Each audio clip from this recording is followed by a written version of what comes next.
कक्षा 7 के बच्चों को नमस्कार। सभी बच्चे ध्यान देंगे।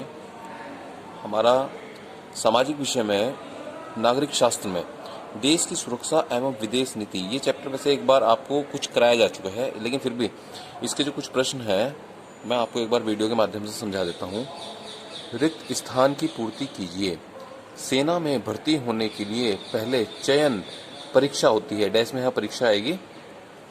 समुद्री मार्ग से तस्करी रोकने के लिए डैश नामक संगठन कार्य करता है। ये होता है तटरक्षक बल। जो समुद्री मार्गों पर तटरक्षक बल एक तरह की सेना होती है जो अवैध रूप से जो समुद्री मार्ग से भारत में प्रवेश करते हैं उसके ऊपर नियंत्रण करती है। भारतीय सेनाओं का सर्वोच्च कमांडर डैश होता है राष्ट्रपति। राष्ट्रपति भारतीय सेनाओं का सर्वोच्च कमांडर होता है। इसमें थल सेना, जल सेना और वायुसेना शामिल होती है। शस्त्रों की होड़ में डैश की संभावनाएं बढ़ जाती हैं युद्ध की। जब कोई भी देश बहुत अधिक शस्त्र खरीदता है तो इस प्रकार से युद्ध की संभावनाएं भी बढ़ जाती हैं। थल सेना अध्यक्ष को डैश कहते हैं। थल सेना अध्यक्ष जनरल कहलाता है। जो हमारी आर्मी होती है उसका चीफ जनरल कहलाता है। नौसेना अध्यक्ष को डैश कहते हैं। नौसेना का जो नेवी का चीफ होता है उसे एडमिरल कहते हैं।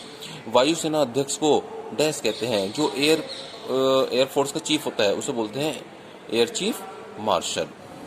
मिसाइल मैन के नाम से डैश को जाना जाता है। डॉक्टर एपीजे अब्दुल कलाम जो हमारे राष्ट्रपति थे उन्हें मिसाइल मैन के नाम से भी जाना जाता है, क्योंकि राष्ट्रपति से बनने से पहले वो साइंटिस्ट थे।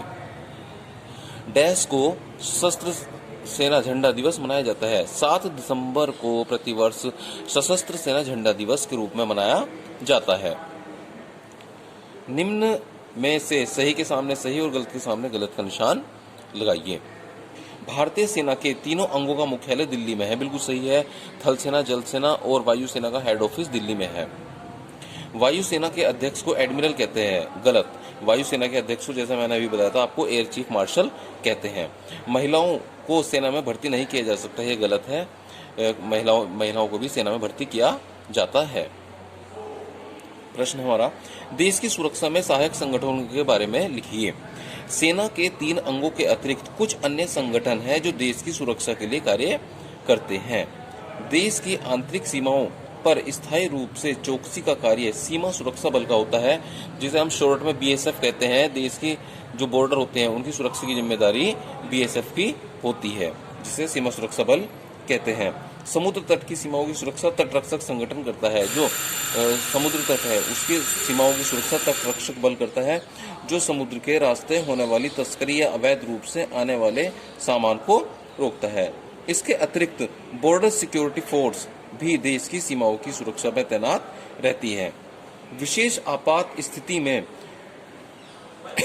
सिक्योरिटी गार्ड नामक नेशनल सिक्योरिटी गार्ड नामक संगठन से सहायता ली जाती है।